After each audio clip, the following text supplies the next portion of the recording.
بسم اللہ الرحمن الرحیم۔ شروع اللہ کا نام لے کر جو بڑا مہربان نہایت رحم والا ہے۔ یاسین، قسم ہے قرآن کی جو حکمت سے بھرا ہوا ہے۔ اے محمد صلی اللہ علیہ وآلہ وسلم، بے شک تم پیغمبروں میں سے ہو، سیدھے رستے پر ہو۔ یہ قرآن غالب و مہربان کا نازل کیا ہوا ہے تاکہ تم ان لوگوں کو جن کے باپ دادا کو خبردار نہیں کیا گیا تھا خبردار کر دو کہ وہ غفلت میں پڑے ہوئے ہیں۔ ان میں سے اکثر پر اللہ کی بات پوری ہو چکی ہے، سو وہ ایمان نہیں لائیں گے۔ ہم نے ان کی گردنوں میں طوق ڈال رکھے ہیں اور وہ ٹھوڑیوں تک پھنسے ہوئے ہیں، تو ان کی گردنیں اکڑی ہوئی ہیں، اور ہم نے ان کے آگے بھی دیوار بنا دی اور ان کے پیچھے بھی، پھر ان پر پردہ ڈال دیا تو یہ دیکھ نہیں سکتے۔ اور تم ان کو خبردار کرو یا نہ کرو، ان کے لیے برابر ہے، یہ ایمان نہیں لائیں گے۔ تم تو صرف اس شخص کو خبردار کر سکتے ہو جو اس نصیحت یعنی قرآن کی پیروی کرے اور رحمان سے غائبانہ ڈرے، سو اس کو مغفرت اور بڑے ثواب کی بشارت سنا دو۔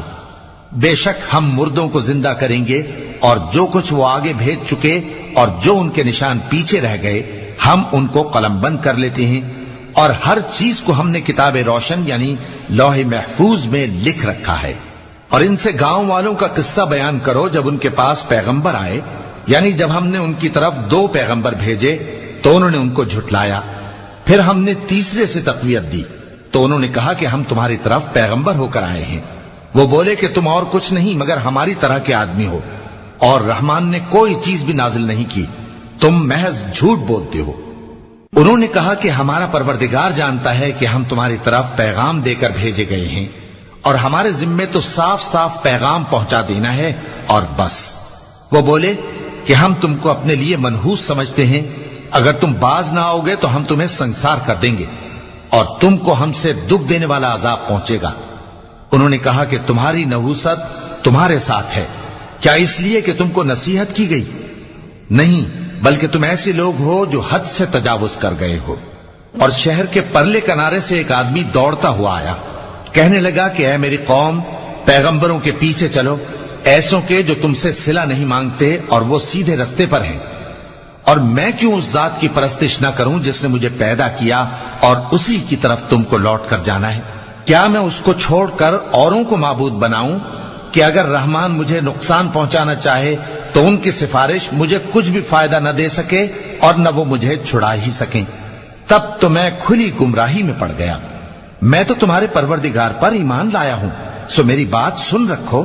حکم ہوا کہ بہشت میں داخل ہو جا۔ بولا کاش میری قوم کو پتا چل جائے کہ میرے رب نے مجھے بخش دیا اور مجھے عزت والوں میں شامل کیا، اور ہم نے اس کے بعد اس کی قوم پر کوئی لشکر نہیں اتارا اور نہ ہم اتارنے والے تھے۔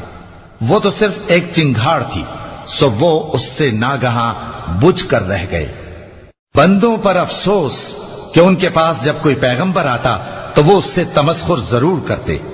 کیا انہوں نے نہیں دیکھا کہ ہم نے ان سے پہلے بہت سے لوگوں کو ہلاک کر دیا تھا؟ اب وہ ان کی طرف لوٹ کر نہیں آئیں گے، اور سب کے سب ہمارے روبرو حاضر کیے جائیں گے۔ اور ایک نشانی ان کے لیے زمین مردہ ہے کہ ہم نے اس کو زندہ کیا اور اس میں سے اناج اگایا، پھر یہ اس میں سے کھاتے ہیں، اور اس میں کھجوروں اور انگوروں کے باغ پیدا کیے اور اس میں چشمے جاری کر دیے تاکہ یہ ان باغوں کے پھل کھائیں، اور ان کے ہاتھوں نے تو ان کو نہیں بنایا، تو پھر کیا یہ شکر نہیں کرتے؟ وہ ذات پاک ہے جس نے زمین کی نباتات کے اور خود ان کے اور جن چیزوں کی ان کو خبر نہیں سب کے جوڑے بنائے۔ اور ایک نشانی ان کے لیے رات ہے کہ اس پر سے ہم دن کو کھینچ لیتے ہیں تو اسی وقت ان پر اندھیرا چھا جاتا ہے، اور سورج اپنے مقرر رستے پر چلتا رہتا ہے۔ یہ اس غالب و دانا کا مقرر کیا ہوا اندازہ ہے۔ اور چاند کی بھی ہم نے منزلیں مقرر کر دی، یہاں تک کہ گھٹتے گھٹتے کھجور کی پرانی شاخ کی طرح ہو جاتا ہے۔ نہ تو سورج ہی سے یہ ہو سکتا ہے کہ چاند کو جا پکڑے، اور نہ رات ہی دن سے پہلے آ سکتی ہے، اور سب اپنے اپنے مدار میں تیر رہے ہیں۔ اور ایک نشانی ان کے لیے یہ ہے کہ ہم نے ان کی اولاد کو بھری ہوئی کشتی میں سوار کیا، اور ان کے لیے ویسی ہی اور چیزیں پیدا کی جن پر یہ سوار ہوتے ہیں، اور اگر ہم چاہیں تو ان کو غرق کر دیں، پھر نہ تو ان کا کوئی فریاد رس ہو اور نہ ان کو رہائی ملے۔ مگر یہ ہماری رحمت اور ایک مدت تک کے فائدے ہیں۔ اور جب ان سے کہا جاتا ہے کہ جو تمہارے آگے اور جو تمہارے پیچھے ہے اس سے ڈرو تاکہ تم پر رحم کیا جائے، اور ان کے پاس ان کے پروردگار کی طرف سے کوئی نشانی نہیں آتی مگر اس سے منہ پھیر لیتے ہیں۔ اور جب ان سے کہا جاتا ہے کہ جو رزق اللہ نے تم کو دیا ہے اس میں سے خرچ کرو، تو کافر مومنوں کے متعلق کہتے ہیں کہ بھلا ہم ان لوگوں کو کھانا کھلائیں جن کو اگر اللہ چاہتا تو خود کھلا دیتا، تم تو کھلی گمراہی میں ہو۔ اور کہتے ہیں اگر تم سچ کہتے ہو تو بتاؤ یہ وعدہ کب پورا ہوگا؟ یہ تو ایک چنگھاڑ ہی کے منتظر ہیں جو ان کو اس حال میں کہ باہم جھگڑ رہے ہوں گے آ پکڑے گی، پھر نہ تو یہ وصیت ہی کر سکیں گے اور نہ اپنے گھر والوں میں واپس جا سکیں گے۔ اور جس وقت سور پھونکا جائے گا یہ قبروں سے نکل کر اپنے پروردگار کی طرف دوڑ پڑیں گے، کہیں گے ہائے بربادی، ہمیں ہماری خوابگاہوں سے کس نے جگہ اٹھایا۔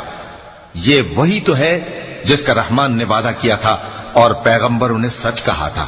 وہ تو صرف ایک زور کی آواز ہوگی کہ سب کے سب ہمارے روبرو آ حاضر ہوں گے، پھر اس روز کسی شخص پر کچھ بھی ظلم نہیں کیا جائے گا اور تم کو بدلہ ویسا ہی ملے گا جیسے تم کام کرتے تھے۔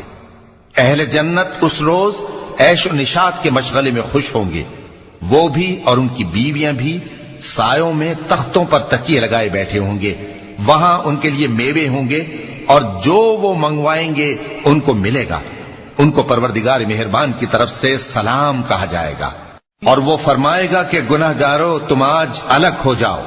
اے آدم کی اولاد، کیا میں نے تم سے کہہ نہیں دیا تھا کہ شیطان کو نہ پوجنا، وہ تمہارا کھلا دشمن ہے، اور یہ کہ میری ہی عبادت کرنا یہی سیدھا رستہ ہے، اور اس نے تم میں سے بہت سی خلقت کو گمراہ کر دیا تھا، تو کیا تم سمجھتے نہیں تھے؟ یہی وہ جہنم ہے جس کے تمہیں دھمکی دی جاتی تھی، جو تم کفر کرتے رہے ہو اس کے بدلے آج اس میں داخل ہو جاؤ۔ آج ہم ان کے منہوں پر مہر لگا دیں گے اور جو کچھ یہ کرتے رہے تھے ان کے ہاتھ ہم سے بیان کر دیں گے اور ان کے پاؤں اس کی گواہی دیں گے، اور اگر ہم چاہیں تو ان کی آنکھوں کو مٹا کر اندھا کر دیں، پھر یہ رستے کو دوڑیں تو کہاں سے دیکھ سکیں گے، اور اگر ہم چاہیں تو ان کی جگہ پر ان کی صورتیں بدل دیں، پھر وہاں سے وہ نہ آگے جا سکیں اور نہ پیچھے لوٹ سکیں۔ اور جس کو ہم بڑی عمر دیتے ہیں تو اسے تخلیق میں اوندھا دیتے ہیں، یعنی اسے بچپن کی کمزوری والی حالت کی طرف لوٹا دیتے ہیں، تو کیا یہ سمجھتے نہیں؟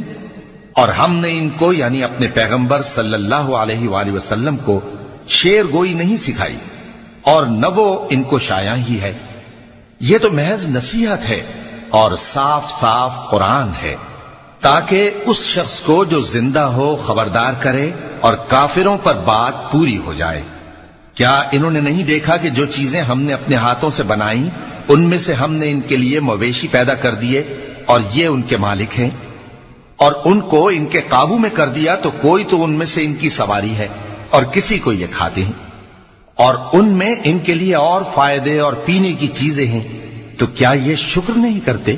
اور انہوں نے اللہ کے سوا اور معبود بنا لیے ہیں کہ شاید ان سے ان کو مدد پہنچے، مگر وہ ان کی مدد کی ہرگز طاقت نہیں رکھتے، اور وہ ان کی فوج بنا کر حاضر کیے جائیں گے تو ان کی باتیں تمہیں غمناک نہ کر دیں۔